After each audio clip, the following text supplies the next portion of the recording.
Hi everyone and welcome back to my channel. I hope you're all well. This is Lifestyle Critic, where we break down movies and TV shows into their core elements, and in this video we are going to be reviewing Money Plane, which had a really great concept, which is to infiltrate a casino royale-esque money plane in the air with the world's biggest criminals, with a bit of a heist aspect in there as well. But the execution unfortunately was just really lame, at points really goofy, and also at points really cringeworthy as well. And whilst this movie is watchable, it is also really forgettable as well, and I'm going to be breaking down everything to do with Money Plane for you in this video review.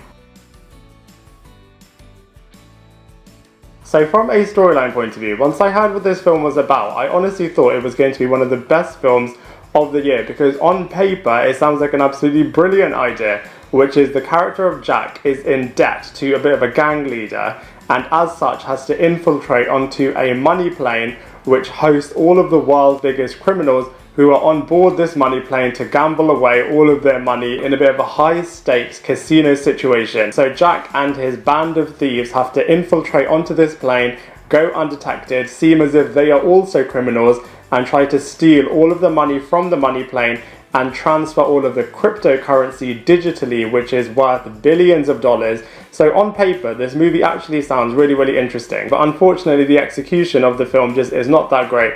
That being said, there are really interesting twists and turns involved to see whether or not Jack and his group of thieves can get away with all of this, and whether or not they can get out of the money plane alive.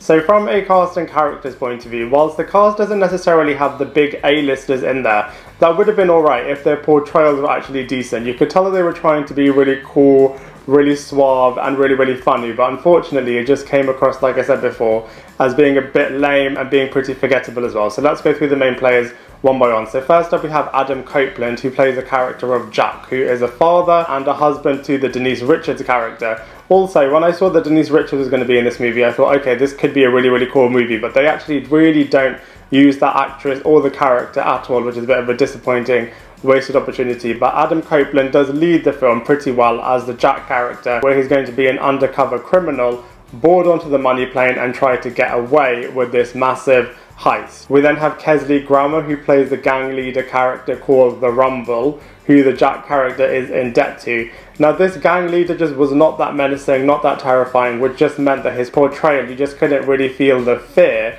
that you should have had for the Jack character. We then have the other criminals on the plane, which were absolutely awful, and similarly they just weren't that cool, they weren't that menacing either, so you just couldn't really feel the jeopardy that you should have felt for Jack and his group of thieves. We then have the hosts of the money plane. Now they were actually pretty decent in terms of actually they were pretty cool and they were pretty menacing, and from their point of view you could feel a little bit of danger for Jack and his crew, but from a cast and characters point of view overall, they were pretty disappointing.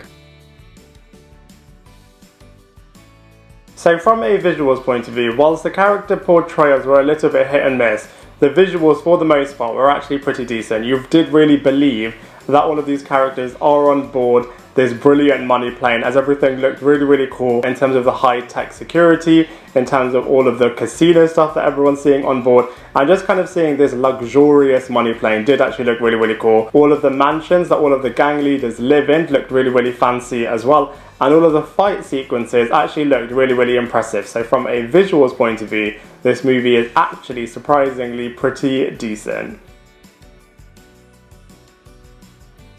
So in terms of comparisons, there are loads of much better heist movies out there. The most notable ones are obviously going to be the Ocean's franchise and the Now You See Me franchise, which is just a lot better than Money Plane. You could tell that they were trying to take some inspiration from the Ocean's franchise and from the Con Air franchise, but it just doesn't have any of the cool or charm aspect in there, which is just really disappointing.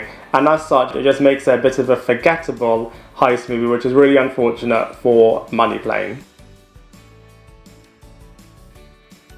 So overall, I have to say, I was expecting a lot more from Money Plane, and while some of the visuals are really great, and some of the sequences and set pieces are really great, and some of the acting is a bit hit and miss over there, I just was expecting a lot more from this movie, and I was just left a little bit disappointed.